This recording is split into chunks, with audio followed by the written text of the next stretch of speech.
Walang ibang pwedeng kumuha sa kanya, hindi si Raymond. Kung hindi ikaw si Raymond at yung totoong Raymond nga ang kasama niya, saan ko sila pwedeng hanapin? May pinagdala mo sa amin si Raymond eh. Baka ho nandun yung asawa niyo. Hindi mo inagaw sa akin, Geraldine. Sana hindi ka nagkakaganito. Tara na, may lakad pa tayo. Pakialam ka sa sekretan! May pinuntahan sila kasama si Diego. Kaya nga! Aagawin talaga niyan si Diego para asarin ka, para ipakita sa'yo na talo ka. Anong ginagawa natin dito? Alam niyo ba, si Alan na yan, seaman yan eh. Tsaka actually gusto ko malaman kung marunong talagang lumangoy ang hayop na yan eh. Tulong! Tulong! Wag! Tulong!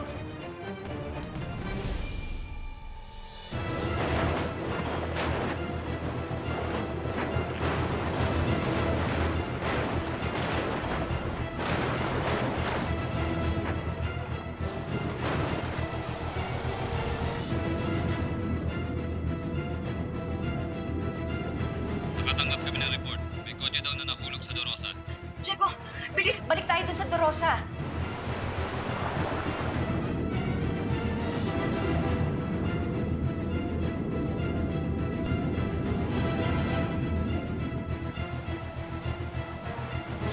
Alan! Alan, gumising ka! Alan, gumising ka! Huwag mo ako iiwan, Alan, please. Please, huwag mo ako iiwan. Alan! Nangako ka sa akin na hindi mo ako iiwan. Alan!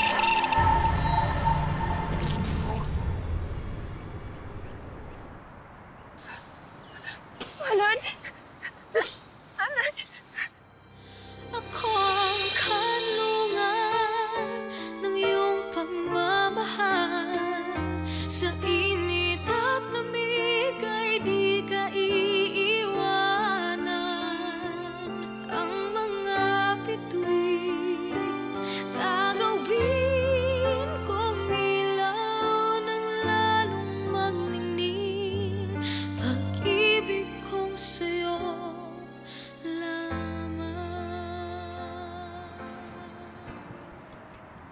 Anak ng pangit kang alang ka. Paano nabuhay yun? Di ba tinali mo? Boss, tinali ko yun. Di ba nga may pabigat pa akong nilagay sa paa niya? Baka hindi mo hinigpitan. Hinigpitan ko kaso sinipiar eh. Pilosopo ka eh, no? Higpitan ko yung tali sa leeg mo. Taas ang kamay! Mr. Biblia, buti pa sumuuna kayo. Baba! Ito na naman tayo eh. Baba! Bas! Sure kayo dyan, ha? Baba! Ay, boss. Isaktan mo!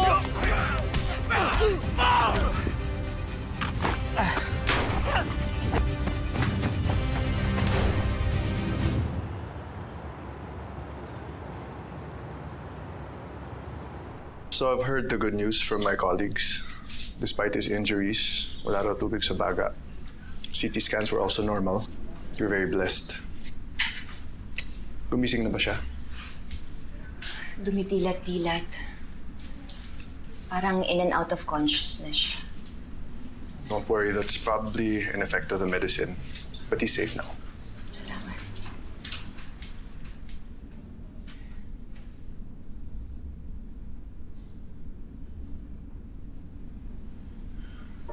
Alan? Tay, Alan? Geraldine? Alan? kamusta kayo? Okay lang ba kayo? May kailangan kayo? Kaysan? Nagugutom ka ho ba? Nauuhaw? Gusto mo bang iangat kita? Sandali, ah. Yan. Ayan. Okay na? Gusto ko lang makasama kayo. Makapiling ka. Ikaw, Alan, ah. Tinakot mo ko. Akala ko iiwan mo na ako. Na huwag mo na ulit gagawin yun, ha?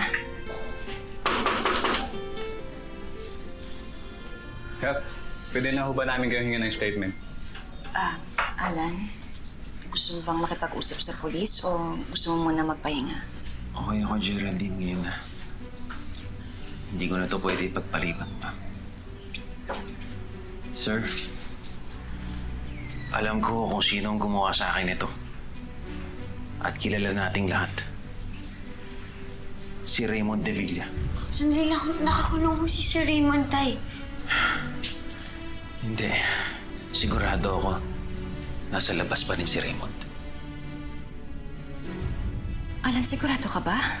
Kung sino man ang binisita natin nun sa kulungan, kung sino man yung pinakulong natin, hindi si Raymond yun.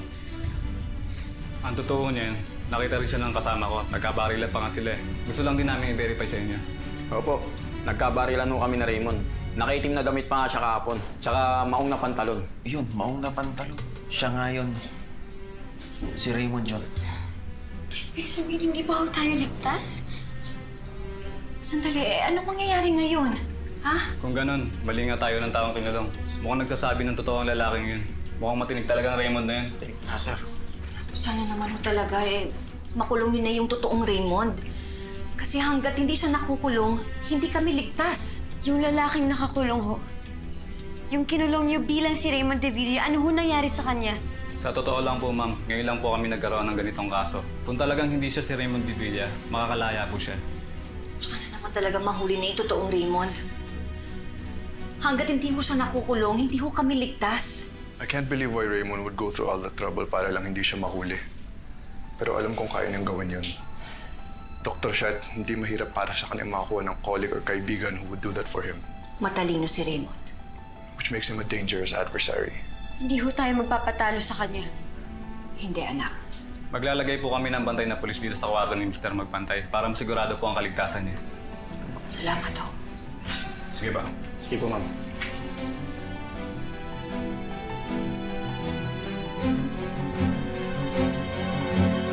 Bakit kasi nanlaban ka pa sa Tito Raymond mo? Ayan tuloy. Paano kung napuruhan ka? Ano naman po ba yun, Tay? Tatanggapin ko nang nasa kulungan ako. Mas okay na sa akin nandito ako kung yun ang magpapatahimik sa kanya. At kung yun ang dahilan para tigilan niya na tayo. Tay, wala nang pero-pero. Alam mong buhay mo ang pinaka-importante dito. Dapat alam mo yun.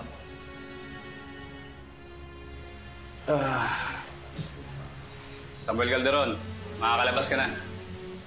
Talaga po? Papakawalan niyo yung tatay ko?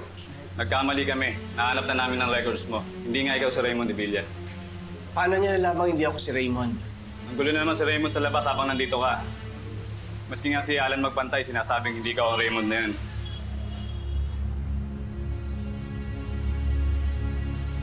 Salamat po. Ma'am, sir, may bisita po kayo.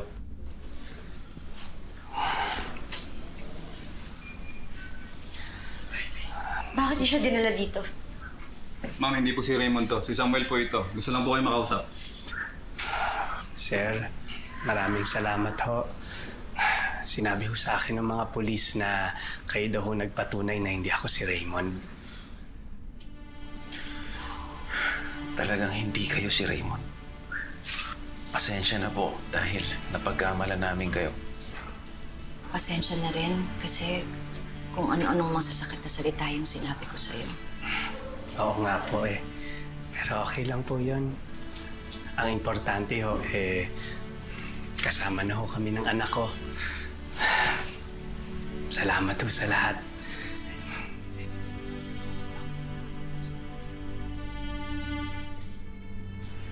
Ibang-iba talaga siya kay Raymond, no? Tama yung sinabi sa atin ni Diego.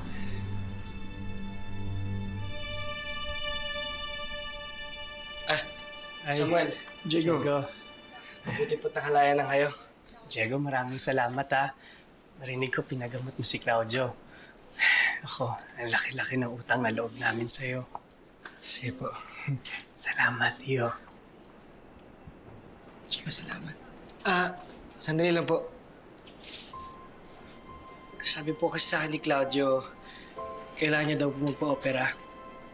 Bilang magkamag-alak naman po tayo, sige, dito na po kayo sa hospital na to. Sagot ko na po. Talaga, Diego? Maraming salamat, Diego. Diego, maraming salamat. Ang swerte-swerte ni Raymond na ikaw ang naging anak niya. Ako kahit malayo mo lang akong tiyo, Diego, proud na proud ako sa'yo.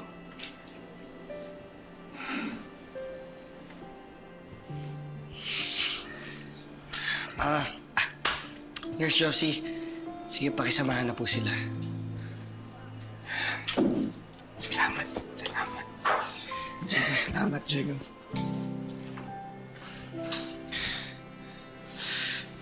Diego, Crisan. I'm sorry. Sorry kasi hindi ako naniwala sa'yo nung sinabi mo sa akin na hindi naman talaga si Sir Raymond yun. Naging sarado yung utak ko. Naiintindihan ko. Pero sana, Crisan, nawala ka rin talaga na sinapena ni Black Lady. Hindi ko alam yung mga pinagagawa ko nun. Crisan, hindi ko kayang lukuhin ka. Hindi ko kaya. Crisan! Alam mo, apakalanding mo talaga. Para kang langaw! Naligat na ako, nakadapo ka na agad, ha? Teka, Cheska. Anong ginagawa mo? Pati ba dito sa ospital nanggugulo ka? Sige, buti ang pumunta ako dito eh. Dahil kung hindi manunod na naman yung Crisan na yan. Crisan, nakala ko ba ayaw mo na kay Diego, ha? Pero bakit dikit ka pa rin dikit sa kanya? Pwede ba? Bago ka manumbat, alamin mo muna yung totoo. Hindi si Diego yung pinunta ko dito, Cheska. Nandito ako dahil na-ospital yung tatay ko.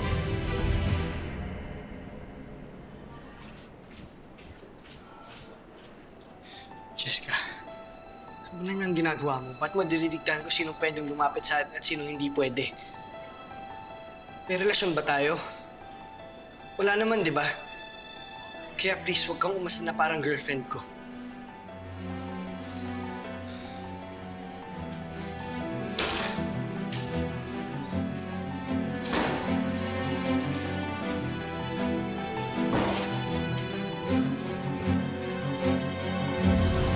Huwag mong sabihin sa akin na natameme ka. Naapektuhan ka ba doon? Galing matagal na ganyan ang sitwasyon yung tatlo. Ang magmatamisan silang dalawa at ikaw ngumanga. Hindi naman yung iniisip ko, Black Lady eh. Eh ano? Si Tatay, bakit siya na ospital? Ano nangyari sa kanya?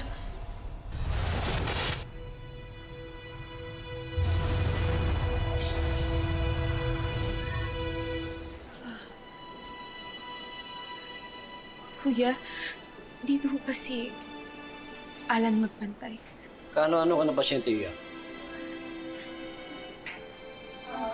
Pamangkin ho. Sige, i-escortan kita hanggang loob. Pero, check mo muna yung bag mo. Pasensya na, SOP lang. Sige. Sige po. Tara po.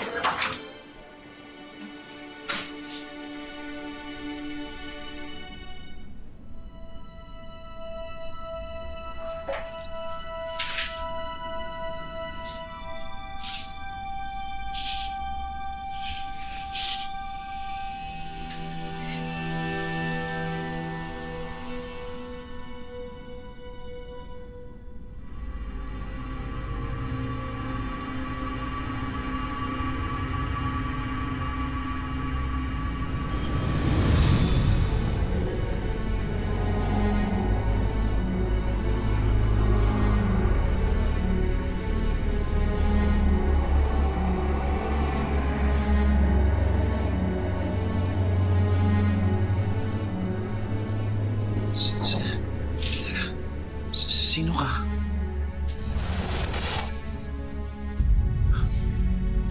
Cheska?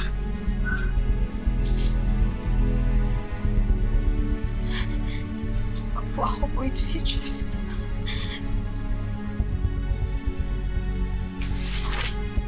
Cheska?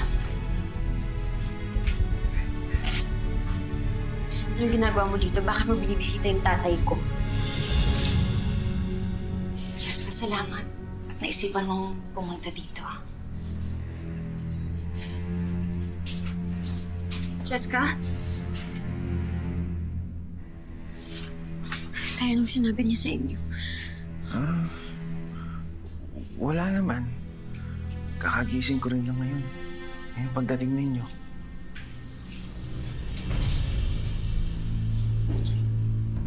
Susubukan ko lang siyang kausapin.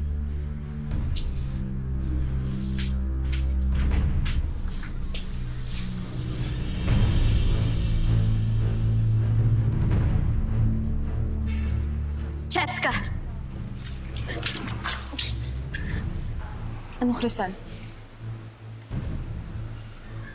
Miss mo na ba ako agad? Chris, sana hindi kita namimiss, kaya pwede ba tantanan mo na ako? Bakit hindi mo masagot yung tanong ko? Anong ginagawa mo sa kwarto ng tatay ko? Ano na namang sinabi mo sa kanya? May bala ka na naman bang gawin?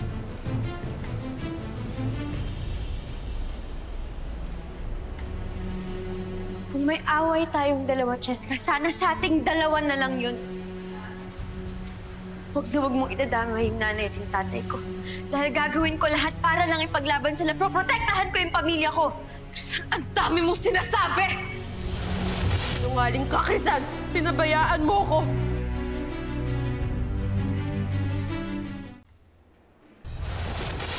Wala namang katotohanan! Walang katotohanan ng alin. Na ipaglalaban ko yung pamilya ko kahit kanino? Masyado kang branding, Crisan! Wala na akong pakialam sa'yo o sa pamilya mo. Okay, pwede ba, Crisan? Bahala na kayo sa buhay niyo. Magsama-sama kayo! Alam mo, sana talaga, Alan, isang araw, magkaayos na kaming dalawa ni Cheska. Alam mo, Geraldine, kanina, pagising ko, may nakita akong babae. Ibang babae. Yun pala si Cheska. Ano ibig mo sabihin? Meron ako nakita. Ibang tao talaga, hindi ko kilala. Eh, nagulat ako. Pero nung dumilat ulit ako, maya si Cheska na pala. Baka naman namamalikmata ka lang. Hindi, Geraldine. Sigurado ako, ibang babae ang nakita ko. Ba't kaya ganun? Hindi kaya epekto lang yun ng mga gamot na iniinom mo? Hayaan mo. Sasabihin na lang natin yan sa doktor mo, ha?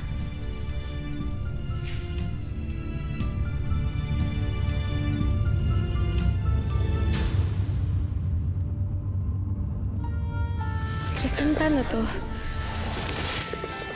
Ganito. Hawakan mo tong alin ganito. Huwag ka matatakot. Hawakan mo ng maayos yan. Ayan.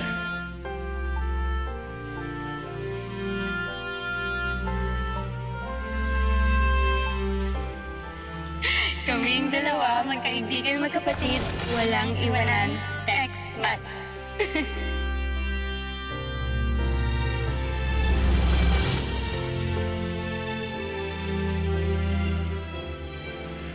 Iba talaga kapag magkakasama tayong apat. Iba yung kumpleto tayo, no?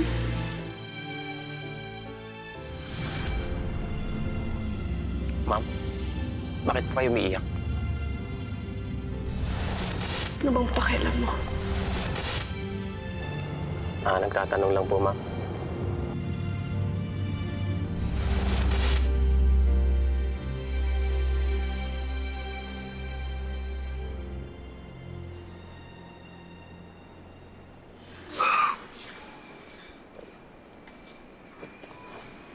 Diego, bakit mo ba ako dinala dito?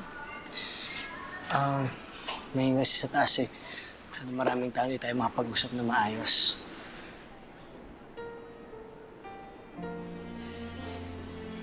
Yun nga yung sinabi ko kanina. Hindi naman talaga ako yung humalik kay Cheska. Hindi ako yun, si Black Lady yun. Oo, alam ko nagsinungaling ako sa'yo dati. Pero inamin ko yun, alam ko yung pagkakamali ko nun. Tatanggap ko lang yung sorry mo kung ipapakulong mo yung tatay mo. Mabibigay mo ba sa akin yun, Diego, ha?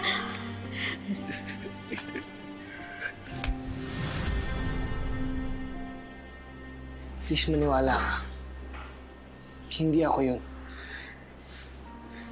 Kasi hindi naman ako gago para lokohin ka eh. Please, maniwala ka, Krisan. Kung kay Mang Samuel nga na mahirap paniwalaan, posible pala. Ano pa kaya tong kay Black Lady na alam kong matagal na talaga siyang nanggugulo? Salamat.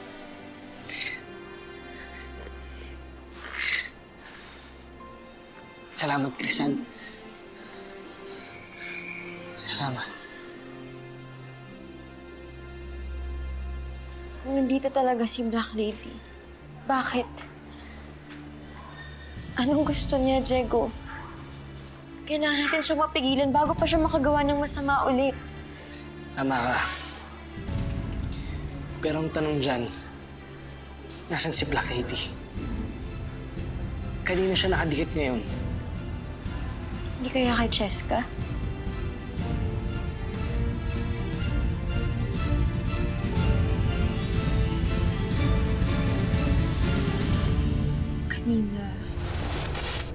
Kanina nung tinignan ako ni tatay, parang iba yung tingin niya sa akin.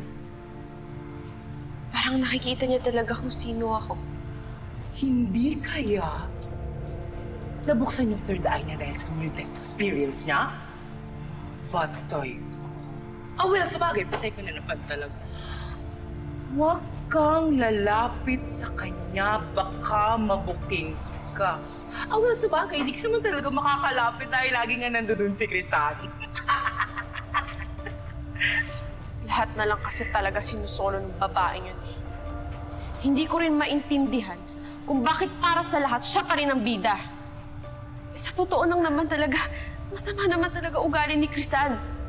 Sa totoo lang din, maldita talaga siya. Sa likod ng mga anghel niyang pagmumukha. Ikaw? Pait na pait ka pa rin. Ano dahil yan kay Diego? Darling, huwag ka na umasa. Kasi pampalubag loob ka lang. Ma'am, nandito na po mga bisita niyo. At ito na nga sila!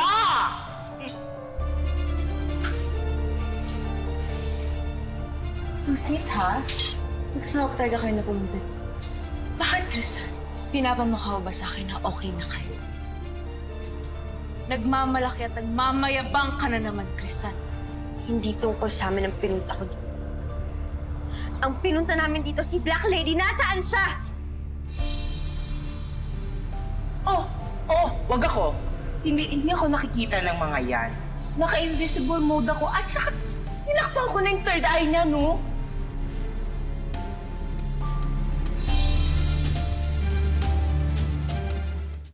Sige na, Cheska, sabihin mo ng totoo. Kausap mo pa si Black Lady, di ba? Hindi. Tsaka bakit yung bawat natin ng tukol sa kay Black Lady, ha? Oo nga! Dahil ginamit niya yung katawan ni Diego para magkasira kami. At alam kong ikaw ang malapit sa kanya, Cheska. Alam kong kasama mo pa siya. Nasaan siya? Mga alam, bakit ba ang kulit-kulit niyo? Tsaka kung may problema kayo kay Black Lady, buti nga sa inyo.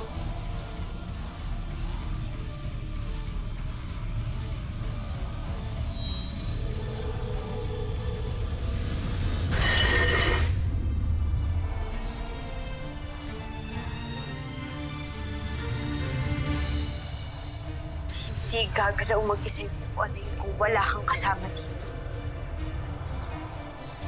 Nasaan si Black Lady?!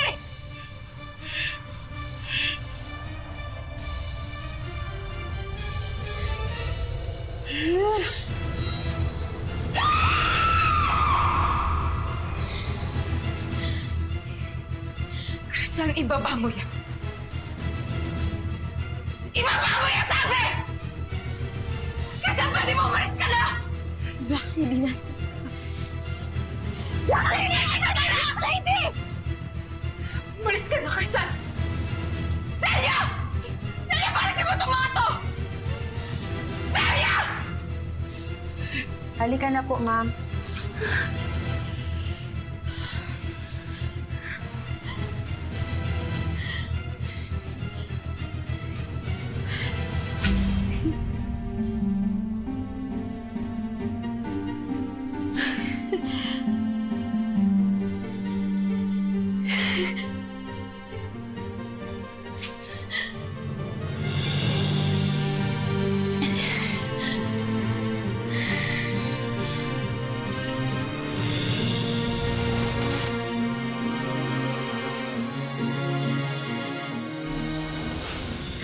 Nakausap ko na itong kaibigan kong ophthalmologist sa Singapore.